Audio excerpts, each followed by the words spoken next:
The MR2 is finally back.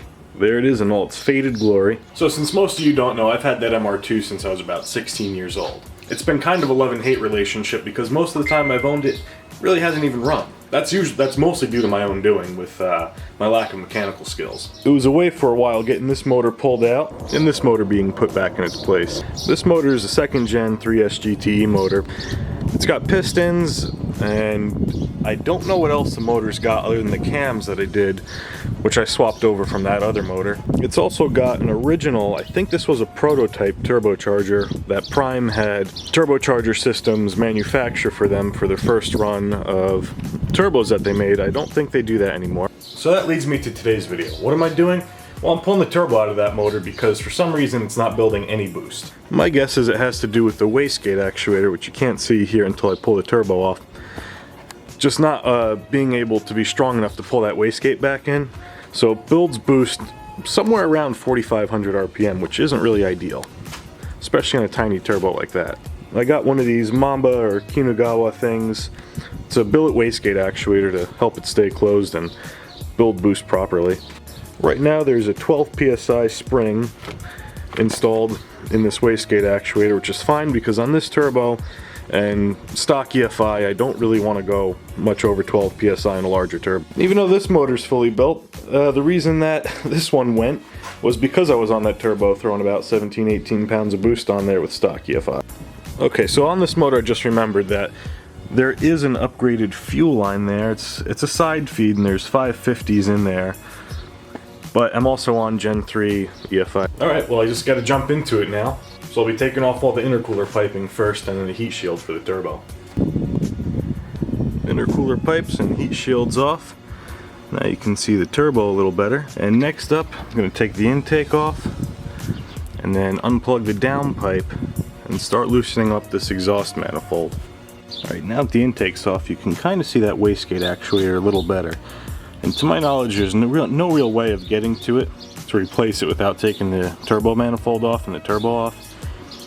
Which from here, after you get to this point, and that only took a few minutes, it should take all of about maybe a half hour to 45 minutes depending on how stuck your bolts are to get the turbo off from here. Alright, so there's a couple things you need to do under the car. Here, you've got to take the downpipe off. I've got a Burke aftermarket exhaust, Burke downpipe. So you just kind of have to disconnect. There's 3 bolts, I think mine are 14. If you're trying to follow along on your car, sorry this isn't much of a DIY, so yours may vary. This is looking directly under the turbocharger. Once you've got those bolts off, or you could do this first, there's 2 bolts there, and then another one that's kind of hidden, you might be able to see right there. Those are both 13mm nuts. I like to use an extension with some wobbles to get the further back one there. It's kind of the only way to get it. I use a quarter drive. It's the easiest way that I know of. And a lot of you are probably going to have a brace here that goes from that bolt there to, I don't know if I can get it here, but somewhere in the block there. That's to keep the turbo up and to not have the manifold break loose. So I've got to get one of those or make one of those, which that won't happen for this because this will kind of be for like testing purposes. Just to make sure I can get that wastegate chooching nicely. You know, I probably could do it. Pull that wastegate off here. It's gonna be hard to see. There's a little C-clip there. And it doesn't want to focus there. But there's a little C-clip right about there on that wastegate actuator arm. And that's got to be popped off in order to get to pull the wastegate off. Right, I was able to get the bolts out using that contraption. A 3/8 with an extension and a bunch of quarter extensions, a swivel. It's actually 12mm, not a 13.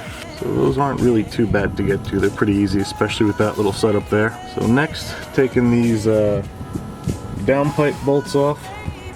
And then from there, exhaust manifolds, some motor lines, and pulling the turbo. So all the exhaust manifold nuts are off. There's one down here, a couple up top there, and same down below on the other side.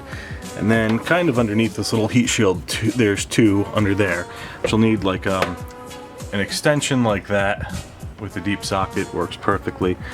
Now the next thing to do is I'm going to take off these water lines.